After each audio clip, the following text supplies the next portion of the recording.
We welcome in head coach Josh McDaniels. Coach, let's begin first with Aiden O'Connell, the positives, the criticism, the review when you got him back in the building. Yeah, I thought it took him a minute to kind of acclimate to, I think, the overall speed of the game, which that's not abnormal. Rookie quarterbacks, they play in the preseason. It's not always against the first line group.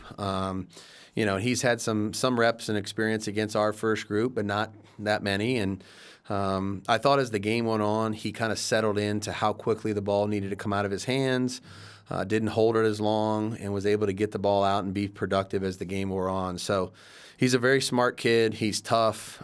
He prepared his butt off. And I think this is a learning experience for him. He understands now there's some things that have to change, as you're in the game, and if you start to feel that a certain way, that he can do to help, some of the other things that happen to us. You've been patient with the protocol. You mentioned that with Jimmy, getting him out there, but how difficult has that been, and also getting the otto quarterbacks ready just in case? Yeah, they're doing a great job of preparing. Every one of them's preparing like they're going to play, which they need to be. That's a really good way to go about your job. And Jimmy's going to be out there today. I'm eager to see him go out there and get back acclimated to our group, and hopefully we can clear the protocol here shortly and kind of move forward with our group.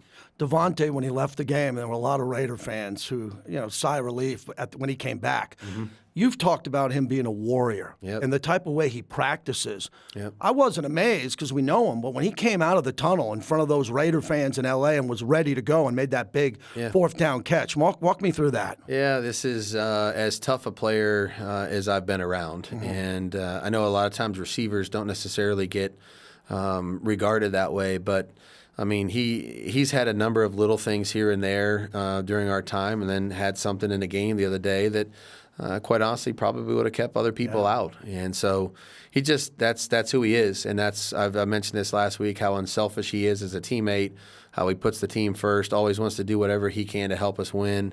That was just an incredible display of toughness, perseverance, and I think a great example for a lot of our guys. Let's move to the O-line. After the game in Buffalo, you had T.J. Watt, Khalil Mack, now the front of Green Bay. Do you think going through the trials and tribulations of those great fronts helps with this game on Monday night, thrown right back into the fire? Yeah, I mean, it's every week now, I mean, you really don't there's no rest for the weary, so Green Bay's front is physical. They do a really good job of playing a lot of different guys. Gary Smith, the Van Ness. I mean, they got a lot of guys in there that they roll through inside and outside on the edge. So we're going to have to do a really good job. They move the front a lot. They're very physical. They rush with speed and power. So we're going to have to anchor the pocket. We're going to have to play the game on our terms. I think you make the game hard when you play in second and third and long, and the pass rushers really have an opportunity to go ahead and tee off and go because they know what's coming. They know it's a pass play. They know it's a passing down. So we're going to need to be more in some of those neutral situations, first and 10, second and short. If we can do that, I think you help yourself neutralize the impact of the rush. I like when you talk about controlling the game. It makes a lot of sense when those drives end quickly. Yeah. A lot of guys are losing out on targets. When everyone says, well, Mayer and Hunter, how's everyone going to get the ball more? Well, 8, 10-play drives. You've been preaching that to this team. Keep those mental mistakes down and keep the drives going. Yeah, I mean, if you turn the ball over, it's the quickest way to lose, and also lose control of the situation and the way you want to play the game. And I think we've had a couple where we've kind of gotten behind in terms of, the way we want to, operate on offense, how many targets we want to try to get to different people in the skill group, or hand the ball off to our halfback, So when you're behind in Buffalo, you're behind against Pittsburgh, you're behind against L.A., it's difficult to stay as balanced as you would like. And so it goes back to taking care of the ball. That's the number one thing for us in terms of trying to win is we got to protect the ball and give our defense an opportunity, to get out there on a long field, not a short field. Our punter leads the league in net punting. So if we don't end up with a score, we usually change field position by 50 yards, when he kicks it too. So there's a lot of hidden stuff in there that, whether it's defense, putting them in a better position, or our guys getting targets that we need to realize here going forward by taking care of the ball. Tell us about Jordan Love. You scouted him when he came out, and I know you have a lot of respect for what he can do outside the pocket. And what does he do inside the pocket that concerns you? Yeah, big arm. Got a lot of skill players now. They got a lot of young, fast guys in their offense. They put a lot of resources in the draft into the receivers, the tight end room, obviously the 2 backs I've talked about.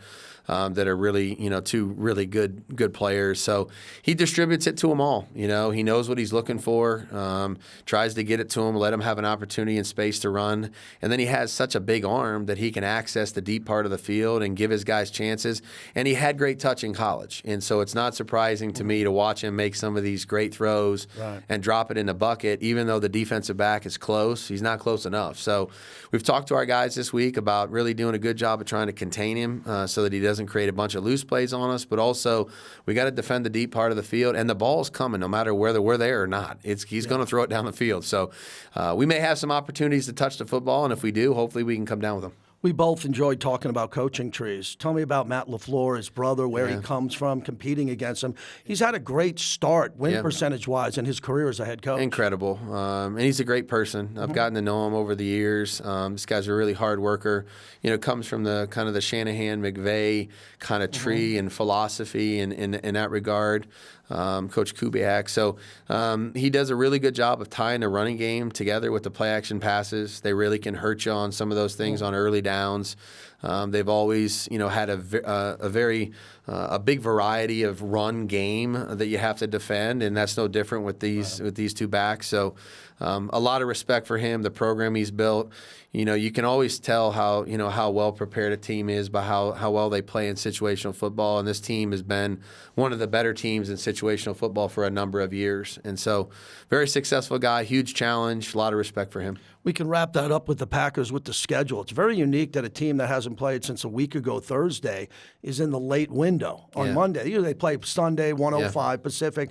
That's unique. And then you talk this week about your practice schedule with the extra day and what you're trying to get done. What is that like going up against this particular team's schedule? Yeah, it's after the Thursday night game, it's a mini bye. Yeah. You know that. So you have an opportunity to really look back at what you've done and maybe see where you can fix things or correct. So we know we're going to see some new things. There's no question about that. This isn't going to be a team that's just going to hit repeat, copy, and paste, and we're going to see everything that they've done so far. They'll try to correct some things that maybe they feel they can correct. And for us, we just felt like with such a late bye for our team in Week 13 there, that we needed to use these Monday night weeks as kind of a little bit of an opportunity to gain a little bit of extra regen, recovery, rest. So we took the 3 days after the game. We met on the game, watched the film from the LA game, talked about the scouting report yesterday.